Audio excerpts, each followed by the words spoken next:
Electric buses के flag of कार्यक्रम में मंच पर उपस्थित मेरे सहयोगी मंत्री, नगर विकास और ऊर्जा विभाग के मंत्री श्री के शर्मा जी, विभाग के राज्य मंत्री श्री राकेश राठौर गुरु जी,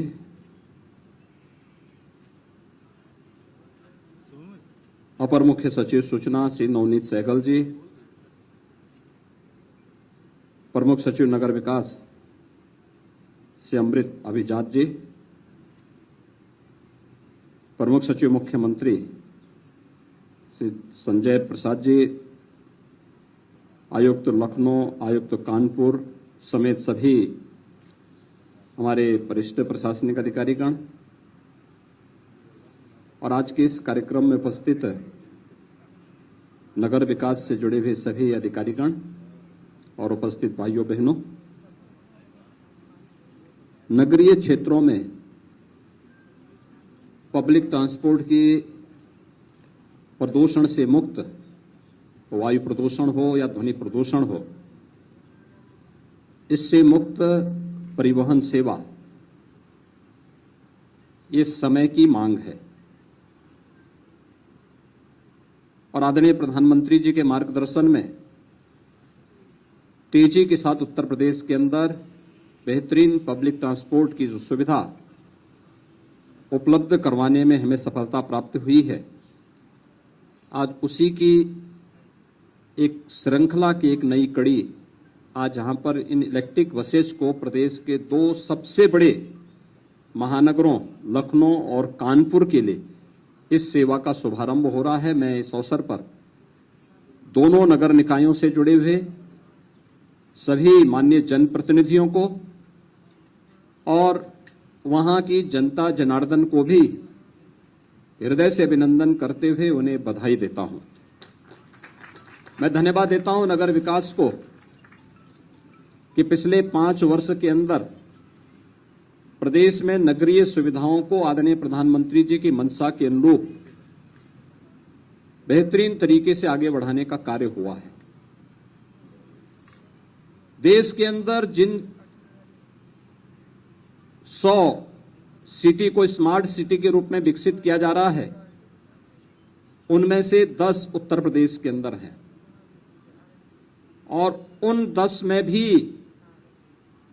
जो टॉप 10 सिटी हैं जिन पर बेहतरीन कार्य हुए हैं, मुझे बताते हुए प्रसन्नता है कि उसमें उत्तर प्रदेश के 2 शहर हैं, आगरा और वाराणसी, जो स्मार्ट सिटी मिशन के अंतर्गत बेहतरीन प्रदर्शन करते हुए टॉप 10 में अपना स्थान बनाने में सफलता जिन्होंने प्राप्त की है। शेष 7 जो नगर निगम हैं, उन्हें भी स्मार्ट सिटी के रूप में विकसित करने के लिए राज्य शासन की ओर से राज्य स्मार्ट सिटी मिशन के अंतर्गत हम लोगों ने अपनी कार्रवाई को आगे बढ़ाया है और स्मार्ट सिटी मिशन के अंतर्गत जो कार्य आगे बढ़े हैं, इसमें से ITMS की जो सुविधा है, इंटीग्रेटेड ट्रैफिक मैनेजमेंट की जो व्यवस्था है, उसने कोविड कालखंड में ICCC के माध्यम से नगरीय क्षेत्रों में ही नहीं बल्कि पूरे जनपद में कोविड प्रबंधन में भी बेहतरीन मदद हम लोगों को की है और उसी के मॉडल को हम लोगों ने न केवल अपने 17 स्मार्ट सिटी से जुड़े हुए नगर निकायों में बल्कि प्रदेश के सभी 75 जनपदों में उस मॉडल को लागू करते हुए देश के अंदर कोविड प्रबंधन के एक बेहतरीन मॉडल को भी प्रस्तुत करने में हमें सफलता प्राप्त हुई है। प्रदेश के अंदर विगत 5 वर्ष के अंदर मेट्रो के संचालन में भी हमें सफलता प्राप्त हुई। आज देश के अंदर किसी राज्य के अंदर सर्वाधिक शहरी क्षेत्रों में मेट्रो का संचालन उत्तर प्रदेश कर रहा है, जिनमें 5 शहर ऐसे हैं जहां पर हमारी वर्तमान में मेट्रो संचालित हो रही है और आगरा में मेट्रो पर कार्य तेजी के साथ आगे बढ़ रहा है। विगत 5 वर्ष के अंदर नगरीय क्षेत्र में 17 लाख गरीबों को प्रधानमंत्री आवास योजना की सुविधा से आच्छादित किया गया, तो स्वच्छ भारत मिशन के अंतर्गत भी हम लोगों ने व्यक्तिगत शौचालय 9 लाख के आसपास इस प्रकार की सुविधाओं से आच्छादित किए गए। सामुदायिक शौचालयों का भी निर्माण हुआ है।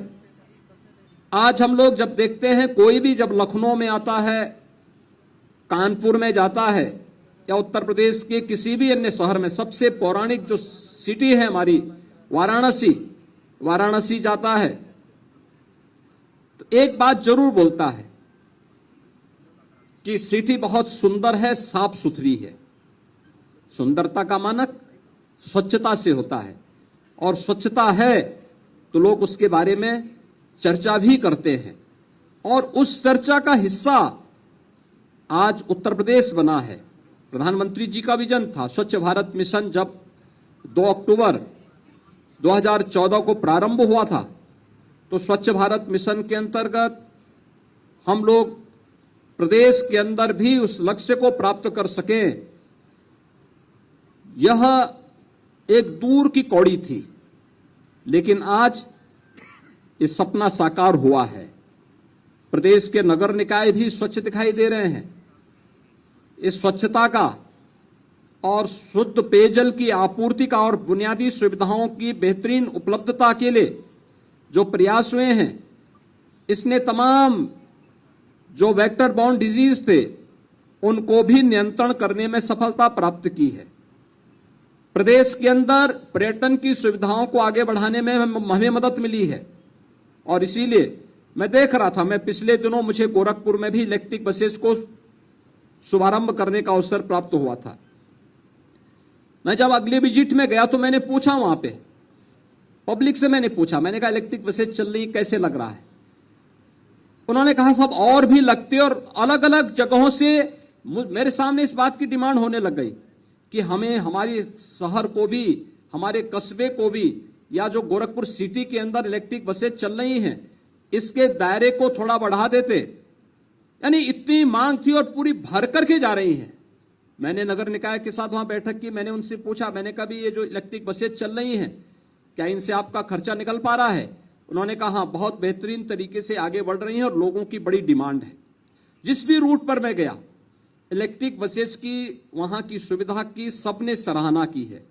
जब कॉमन मैन, जिसको राजनीति से कोई लेना देना नहीं, आपके कार्यों की सराहना करे तो ये मान करके चलिए कि आप सही दिशा में आगे बढ़ रहे हैं, और उस दिशा में इलेक्ट्रिक बसेस की सेवा आज यहां पर हम लोग 2 प्रदेश के सबसे बड़े जो नगर निकाय हैं, लखनऊ और कानपुर के लिए प्रारंभ करने जा रहे हैं।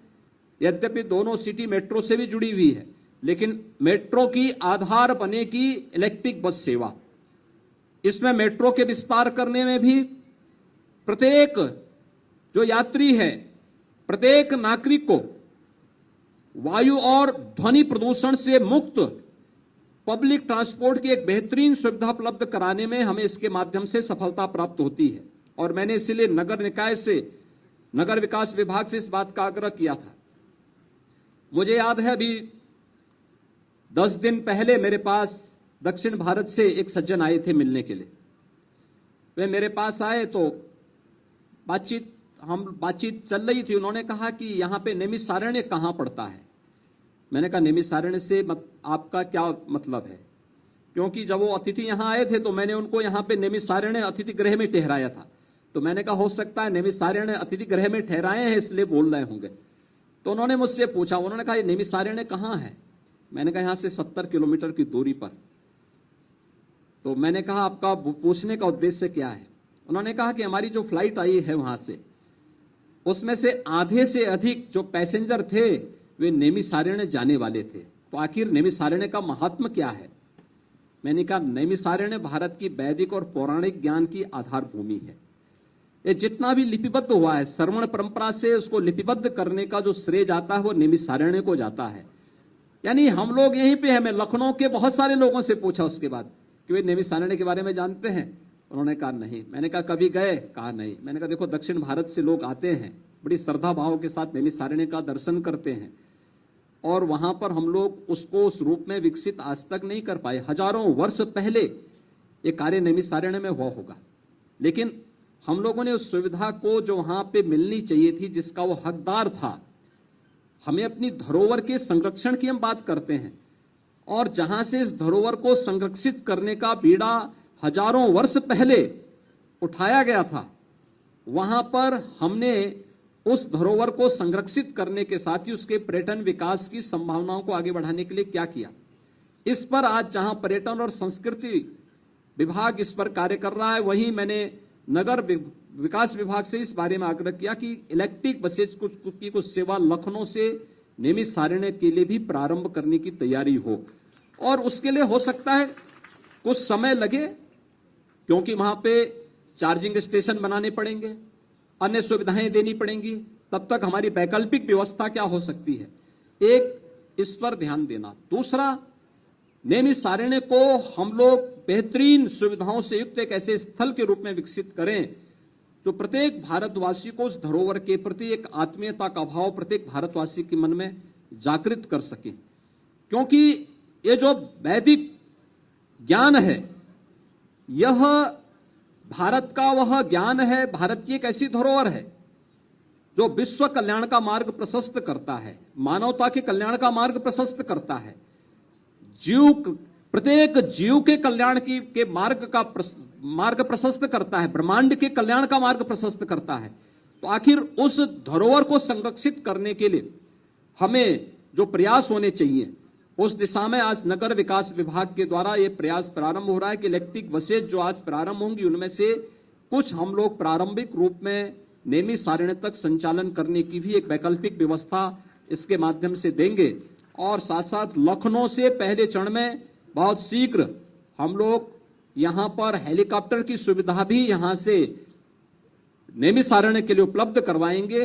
और मुझे प्रसन्नता है कि हमारे राज्य मंत्री राकेश राठौर गुरु भी वहीं के रहने वाले हैं, तो मैं इस अवसर पर राकेश राठौर जी को बधाई दूंगा कि वे आज नियमित सारण्य के लिए इस बेहतरीन सुविधा को उपलब्ध कराने में, उनके नगर विकास राज्य मंत्री बनने के बाद ये सुविधा नियमित सारण्य को आज प्राप्त होगी।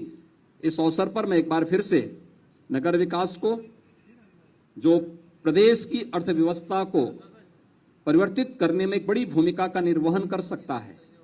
आज देश के अंदर सबसे अधिक नगर निकाय उत्तर प्रदेश के अंदर हैं, लगभग 752 नगर निकाय हमारे पास वर्तमान में होने जा रहे हैं, इनका विस्तार हो रहा है। एक बड़ी आबादी हमारी अब नगर निकायों के दायरे में आ रही है।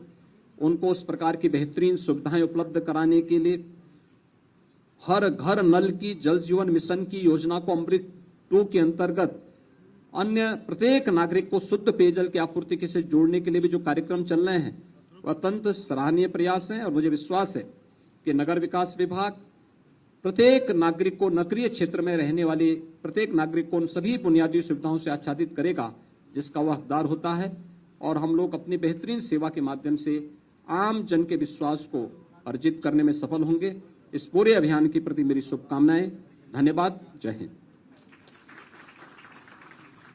बहुत बहुत धन्यवाद माननीय, आपके प्रेरणादायी उद्बोधन के लिए। और अब मैं माननीय राज्य मंत्री नगर विकास श्री राकेश राठौर गुरु जी से अनुरोध करूंगी कि वो अतिथियों के प्रति आभार व्यक्त करें।